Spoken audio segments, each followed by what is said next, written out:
വയനാട് അട്ടമലയിൽ കാട്ടാനയുടെ ആക്രമണത്തിൽ കൊല്ലപ്പെട്ട ബാലിൻ്റെ മൃതദേഹം അവിടുന്ന് നീക്കുന്നതിൻ്റെ തത്സമയ ദൃശ്യങ്ങളാണ് നമ്മളിപ്പോൾ കാണുന്നത്.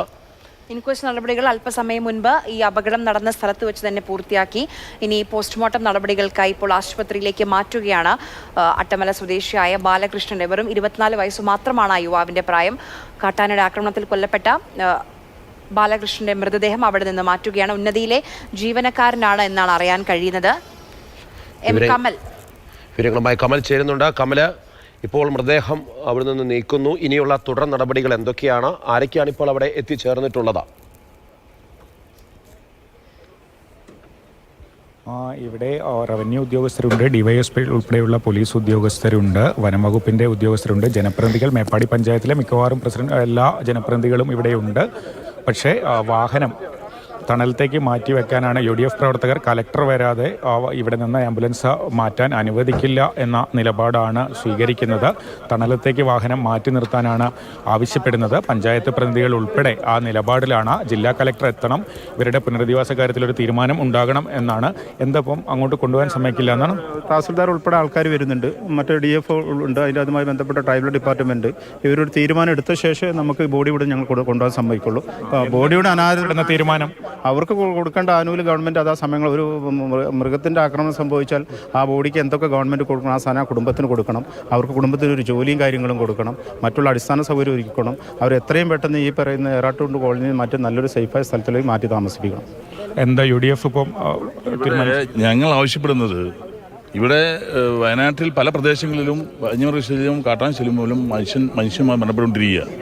ഇവിടെ മുണ്ടക്കൈ ചൂരമല അട്ടമല പ്രദേശം, ഇവിടെ ലാൻഡ് സ്ലൈഡിന് ശേഷം ഇവിടുത്തെ ജനങ്ങളൊക്കെ മാറിപ്പോയിരിക്കുകയാണ്. ഇവിടെ ആളുകൾ താമസിക്കുന്നില്ല. ഈ അട്ടമല പ്രദേശത്ത് ഇപ്പോൾ ആളുകൾ താമസിക്കുന്നില്ല. ഈ ആളുകൾ താമസിച്ച സാഹചര്യത്തിൽ തന്നെ 3 കുടുംബങ്ങൾ കാട്ടിനുള്ളിൽ താമസിച്ച് വരികയാണ്. ഇവരെ അടിയന്തരമായി വിന്യസിപ്പിക്കണം. അതോടൊപ്പം തന്നെ ഈ ചുരൽമല, മുണ്ടക്കൈ, പിന്നെ അട്ടമല പ്രദേശങ്ങളിൽ ഇന്ന് അവരുടെ കൃഷി, ബാക്കി നിൽക്കുന്ന ആളുകളുടെ കൃഷി മുഴുവൻ നശിപ്പിച്ചുകൊണ്ടിരിക്കുക. ഇത് നിരന്തരം ഞങ്ങൾ ആവശ്യപ്പെടുന്നു. പിന്നെ പശുക്കളെ പിടിക്കുന്നു. ഇത് നിരന്തരം ഗവൺമെൻറ് അറിയിച്ചിട്ടും ഗവൺമെൻറ് ഒരു പരിഹാരം കാണുന്നത്. ഈ മാറ്റി പാർപ്പിക്കണം നമ്മൾ പറയുമ്പോഴും ഇവരുടെ ഒരു തീരുമാനം അതിലൊരു മുമ്പൊക്കെ വിലങ്ങുതടിയായിരുന്നു എന്നാണ് പഞ്ചായത്ത് ഉൾപ്പെടെ പറയുന്നത്. മുമ്പ് വിലങ്ങുതടി ഉണ്ടായിട്ടുണ്ടെങ്കിൽ കൂടിയും ഈ സംഭവത്തെ ആസ്പദമായിക്കൊണ്ട് അവരെ മാറ്റണം. അത് മാത്രമല്ല, ഈ ചുരമല, മുണ്ടക്കൈ ഭാഗങ്ങളിൽ ജീവിക്കുന്ന മനുഷ്യരുടെ കൃഷി, അതിൽ വസ്തുക്കൾ ഒക്കെ ഇന്ന് ആനയും പുലിയും എല്ലാം വന്യമൃഗങ്ങൾ നശിപ്പിച്ചുകൊണ്ടിരിക്കുക. അതിന് പരിഹാരം ഉണ്ടാകണം. അതോടൊപ്പം തന്നെ ഈ കുടുംബത്തിലെ ആശ്രിതത്തിന് വനോപജാമ്യം നൽകണം. അതാണ് ഞങ്ങൾ പറയുന്നത്. പക്ഷേ മറ്റു സ്ഥലങ്ങളുള്ള പോലെയല്ല, ചൂരൽമല ലാൻഡ് സ്ലൈഡ് പ്രദേശത്ത് ഇതിന് ഒരു പരിഹാരം ഗവൺമെൻറ് ഉണ്ടാക്കിയില്ലെങ്കിൽ വലിയ പ്രയാസം ഉണ്ടാവും. അതാണ് ഞങ്ങൾ ആവശ്യപ്പെട്ടുകൊണ്ടിരിക്കുന്നത്. UDFൻ്റെ നേതാക്കളാണ് പങ്കുവച്ചത്. അതായത് ഇതിന് പരിഹാരം ഉണ്ടാക്കണം. തഹസിൽദാർ ഉൾപ്പെടെയുള്ള ഉദ്യോഗസ്ഥർ വരുന്നുണ്ട്, DFO ഉണ്ട്. ഇക്കാര്യത്തിലൊരു ചർച്ച ഇവിടെ നിന്ന് തീരുമാനമായതിനു ശേഷമേ മൃതദേഹം കൊണ്ടുപോകാൻ സമ്മതിക്കുകയുള്ളൂ. ഇപ്പോൾ ആംബുലൻസിൽ കിടത്തി തണലത്തേക്ക് മാറ്റിയിട്ടിരിക്കുകയാണ്. എന്തായാലും ചർച്ചയ്ക്ക് ശേഷം തീരുമാനമുണ്ടാകുകയുള്ളൂ. ഇവർ വില്ലിങ് അല്ലെങ്കിൽ കൂടി അവരെ പറഞ്ഞു മനസ്സിലാക്കി ഇവിടെ നിന്ന് മാറ്റി താമസിപ്പിക്കണം എന്നുള്ളതാണ് ഇപ്പോൾ നേതാക്കൾ ഉന്നയിക്കുന്ന ഒരു കാര്യം. അതോടൊപ്പം ആശ്രിത നിയമനം ഉറപ്പുവരുത്തണം. മറ്റൊന്ന്, ഇവിടെയുള്ള കൃഷിയിടങ്ങളിലൊക്കെ ഇപ്പോൾ വന്യമൃഗശല്യം രൂക്ഷമാണ് ഉരുൾപൊട്ടലിന് ശേഷം. അതിനൊരു പരിഹാരം വേണം. ഈ 3 കാര്യങ്ങളാണ് പ്രധാനമായും UDF നേതാക്കൾ ഉന്നയിക്കുന്നത്. മാർഷൽ കമൽ, അവിടെയുള്ള കുറേ ആളുകൾ സ്വാഭാവികമായും അവിടേക്ക് എത്തിയിട്ടുണ്ട്. ഇതിപ്പോൾ ഒരു ദുരന്തബാധിത മേഖലയാണ്, മനുഷ്യർ അവിടെ താമസിക്കുന്നത് കുറവാണ്. അവർ പറയുന്നത് എന്താണ്? ഇപ്പം ഈ നേരത്തെ ഈ ബാലകൃഷ്ണന്റെ കാര്യമൊക്കെ പറയുന്നുണ്ടായിരുന്നു. അവിടെയുള്ള വാർഡ് മെമ്പറൊക്കെ പറയുന്നത് ഈ ചുരൽമല ടൗണിലേക്ക് സാധനങ്ങൾ വാങ്ങാനുള്ള ഒരു എളുപ്പ റൂട്ട് ഇതാണ്, അതുകൊണ്ട് ഈ റൂട്ടിലൂടെ അവർ പോകാറുണ്ട്. അപ്പം ഇവിടെ ഈ വൈദ്യുതി വിളക്കുകൾ ഇല്ലാത്തതൊക്കെ വലിയ പ്രശ്നമല്ലേ? അതുമായി ബന്ധപ്പെട്ടുകൂടി നടപടികൾ വേണ്ടേ?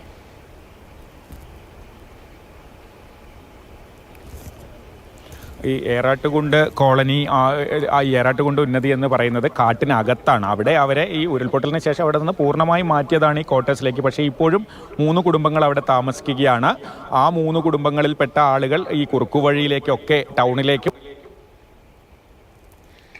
എസ്റ്റേറ്റ് കമലാണ് വിവരങ്ങൾ നൽകുന്നത്. ആറാട്ടുകുണ്ട് എന്ന് പറയുന്ന ആ ഗ്രാമം, അതായത് ആദിവാസികൾ മാത്രം താമസിക്കുന്ന ഒരു കൊച്ചു ഗ്രാമമാണ്. അത് വനത്തിനുള്ളിൽ. അവിടെ നിന്ന് മാറാൻ അവരിതുവരെ തയ്യാറായിട്ടില്ല. അന്ന് ഉരുൾപൊട്ടുന്ന സമയത്തും നമ്മൾ അവിടെ പോയതാണ്.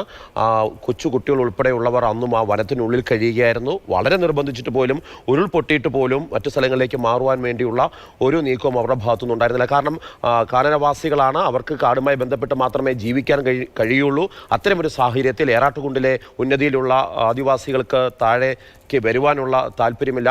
അവരെ കൊണ്ടുവരാൻ വേണ്ടിയുള്ള നീക്കങ്ങളാണ് നടത്തേണ്ടത്.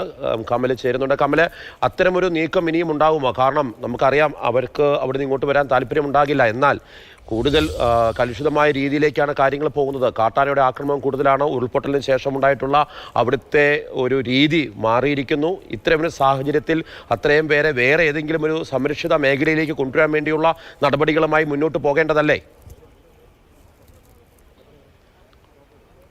അത്തരം ഒരു നടപടികൾ ഇനിയും ഉണ്ടായേ പറ്റുകയുള്ളൂ. ഒരുപക്ഷെ ഒരു ജീവൻ നഷ്ടപ്പെട്ട സാഹചര്യത്തിൽ ആ കുടുംബങ്ങളും കൂടി അതിന് സമ്മതിച്ചേക്കാം. മുമ്പൊക്കെ അത്തരത്തിൽ ഉള്ള അനുഭവം ഞാൻ കണ്ടിട്ടുണ്ട്. ഒരിക്കലും മാറില്ല, വനഗ്രാമങ്ങളിൽ നിന്ന് മാറില്ല എന്ന് നിർബന്ധം പിടിച്ചിരുന്ന ഗോത്ര വിഭാഗത്തിലെ ആളുകൾ പിന്നീട് ഇത്തരത്തിൽ വന്യജീവി ആക്രമണങ്ങളൊക്കെ ഉണ്ടാകുമ്പോൾ മാറാൻ സമ്മതിക്കാറുണ്ട്. ഇനി എന്തായാലും സർക്കാരിൻ്റെ ഭാഗത്തു നിന്ന്, എല്ലാ വകുപ്പുകളുടെ ഭാഗത്തു നിന്നും സമ്മർദ്ദം ശക്തമാകും.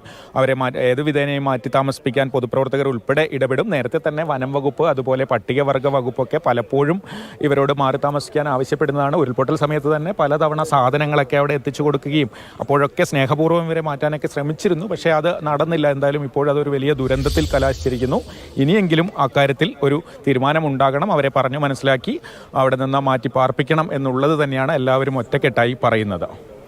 ശരി, അവിടെ ആ സമയത്ത് ഈ ദുരന്തമുണ്ടായ സമയത്ത് പോലും അവിടെ നിന്ന് മാറി താമസിക്കാൻ തയ്യാറാകാതിരുന്ന മനുഷ്യരാണ്.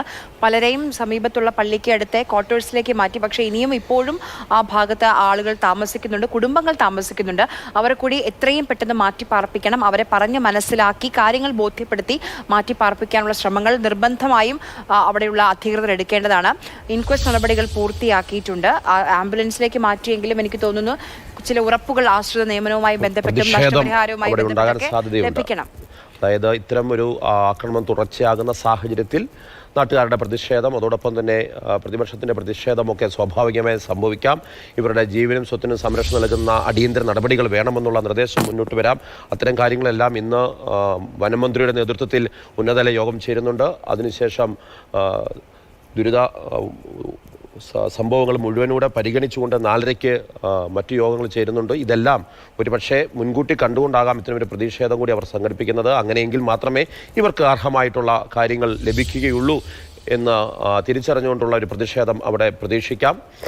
നമ്മൾ നേരത്തെ അവിടെയുള്ള പല ജനപ്രതിനിധി MLA സംസാരിച്ചു, ടി സിദ്ദീഖിനോട് സംസാരിച്ചു, സംഷാദ് ബരക്കാറിനോട് സംസാരിച്ചു, അവിടെയുള്ള വാർഡ് മെമ്പറിനോടൊക്കെ സംസാരിച്ചു. അവർ പറയുന്നത് ഈ നഷ്ടപരിഹാരം കൊടുക്കുന്നു ശരിയാണ്, പക്ഷേ അതിലപ്പുറം അനാഥമായ കുടുംബങ്ങളെ എന്ത് പറഞ്ഞ് ആശ്വസിപ്പിക്കും? അവരുടെ ജനപ്രതിനിധികളാണ്, സ്വാഭാവികമായും ആ കുടുംബങ്ങളിലേക്കൊക്കെ എത്തേണ്ടതാണ് അവർ.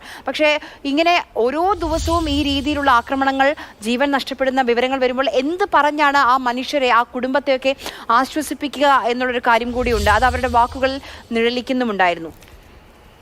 ഇപ്പോൾ സമയം 1 മണിയാകാൻ പോകുന്നു. 2 മണിക്കാണ് വനംവകുപ്പ് മന്ത്രി AK ശശീന്ദ്രൻ വിളിച്ചിരിക്കുന്ന ഉന്നതതല യോഗം.